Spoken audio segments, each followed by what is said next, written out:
여러분, 노벨상 하면 뭐가 떠오르세요? 그렇죠. 세계 최고의 영예잖아요. 매년 인류의 지성을 한 단계씩 끌어올린 그런 위대한 발견에만 주어지는 상이죠.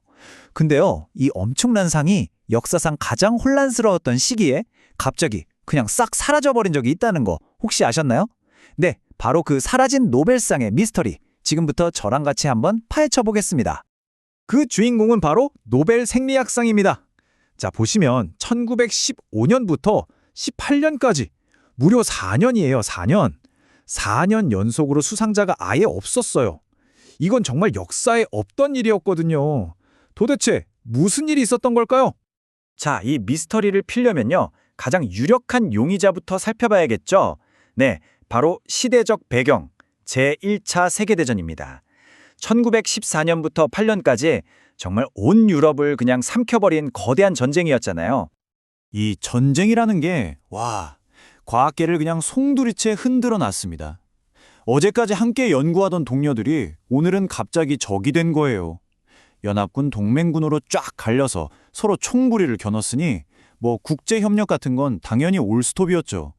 그리고 똑똑한 과학자들은 전부 연구실 대신 전쟁터로 끌려갔고요. 이런 상황에서 중립국인 스웨덴이 어느 나라 연구가 더 뛰어난지 공정하게 심사하겠습니다. 이게 말이 됐을까요? 거의 불가능에 가까웠죠. 아하, 그럼 얘기가 너무 간단해지네요. 그쵸? 4년 동안 상을 못 준 건 그냥 이 끔찍한 전쟁 때문이었군요. 자, 그럼 사건 종결, 맞죠? 근데 꼭 그렇지만은 않습니다. 잠깐만요.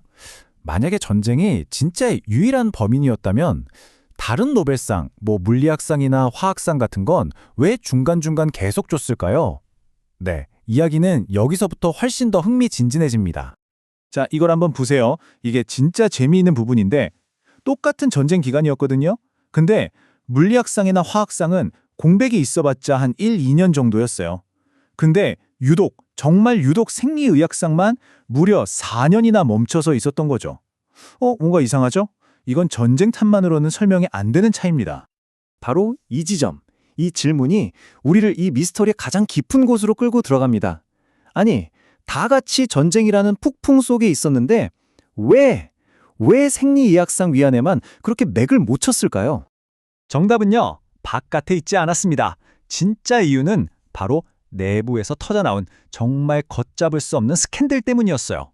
그러니까 위원회가 스스로 무너져 내린 겁니다. 네, 노벨위원회를 완전히 마비시켜버린 그 사건의 이름, 바로 바라니 스캔들입니다. 이 스캔들의 한가운데 로베르트 바란이라는 사람이 있었어요. 이분은 오스트리아 의사였는데 우리 귀 깊숙한 곳에 있는 평형감각 기관 있잖아요. 그걸 전정기관이라고 하거든요. 바로 이 기관의 기능에 대한 연구로 1914년에 노벨 생리학상 수상자로 딱 결정이 된 거죠. 그런데 말이죠. 이 수상 소식이 발표되자마자 스웨덴 의학계가 말 그대로 발칵 뒤집혔습니다. 이게 무슨 소리냐 하면서 동료 학자들이 엄청나게 반발하고 나선 거예요. 아니, 왜 동료들이 그렇게까지 화가 났을까요? 이유가 몇 가지 있었어요. 첫째는 바라니의 연구가 그 정도 급이 되나? 노벨상 받을 정도는 아니지 않나? 하는 자격 논란이었고요. 둘째는 위원회가 다른 사람들의 의견을 싹 무시하고 자기들끼리 그냥 결정해버렸다는 거예요. 절차에 문제가 있었다는 거죠. 그리고 이게 결정타였는데 아주 저명한 위원 한 분이 나 이런 결정 인정 못한다 하면서 위원직을 그냥 던져버린 겁니다. 이건 정말 초유의 사태였죠.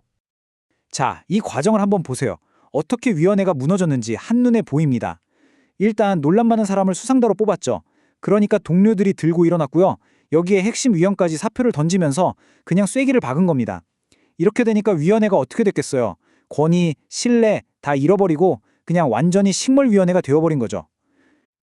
근데 여기서 진짜 기가 막힌 아이러니가 하나 있어요. 이 모든 논란의 중심에 있던 당사자, 바라니는 정작 이 소식을 어디서 들었는지 아세요? 러시아 군대의 포로 수용소 안에서 들었대요. 정말 그 시대가 얼마나 혼란스러웠는지 딱 보여주는 장면 아닌가요? 그러니까 이 스캔들 한 방에 위원회는 그냥 완전히 박살이 난 겁니다. 위원들끼리 서로 믿지도 못하고 더 심각한 건 뭐냐면 자기들이 내리는 판단 자체에 대한 자신감을 완전히 잃어버린 거예요. 결국 이 사람들이 어떤 생각까지 하게 되냐면 또 실수해서 욕먹고 망신당할 바에야 그냥 아무도 주지 말자. 그게 낫겠다. 이런 생각에 빠져버린 거예요. 그러니까 극심한 두려움 때문에 그냥 아무것도 안 하겠다는 그런 무력감에 사로잡힌 거죠. 자, 이제 퍼즐 조각이 다 맞춰졌습니다. 이 모든 상황을 한마디로 표현하자면 그야말로 퍼펙트 스톰이었던 거죠. 최악의 조건들이 정말 딱 동시에 터져버린 겁니다. 그러니까 이 사태는요, 두 개의 거대한 위기가 만나서 하나의 재앙이 된 거예요. 바깥에서는 제1차 세계대전이라는 어마어마한 폭풍이 몰아치고 있었죠. 그리고 바로 그 순간 안에서는 바라니 스캔들이라는 암초에 부딪혀서 위원회라는 배가 그냥 그대로 가라앉아 버린 겁니다. 생각해보세요. 다른 노벨위원회들은 똑같이 전쟁이라는 압력을 받으면서도 어떻게든 버텨냈거든요. 근데 유독 생리학상위원회는 달랐어요. 왜? 전쟁이라는 폭풍이 제대로 몰아치기도 전에 이미 자기들끼리 싸우다가 배에 구멍이 나서 침몰 직전이었던 거죠. 회복이 불가능한 상태였던 겁니다. 이 이야기가 우리에게 던지는 메시지가 참 큽니다. 우리가 생각하기에 세계 최고로 권위 있고 가장 이성적일 것 같은 그런 기관조차도 결국은 사람이 모인 곳이잖아요. 그 안에서 벌어지는 자존심 싸움이나 분열 같은 아주 인간적인 문제 앞에서 얼마나 허무하게 무너질 수 있는지 이걸 너무나 명확하게 보여주는 사례인 거죠. 결국 이 이야기는 우리에게 이런 질문을 남기는 것 같아요. 인류 최고의 천재들, 최고의 지성들이 모여 있다고 한들 과연 불신과 분열이라는 이 무서운 바이러스로부터 완전히 자유로울 수 있을까? 어쩌면 우리를 넘어뜨리는 가장 큰 장애물은 저 바깥의 거대한 사건이 아니라 바로 우리 마음속, 우리 조직 내부에 있는 건 아닐까요?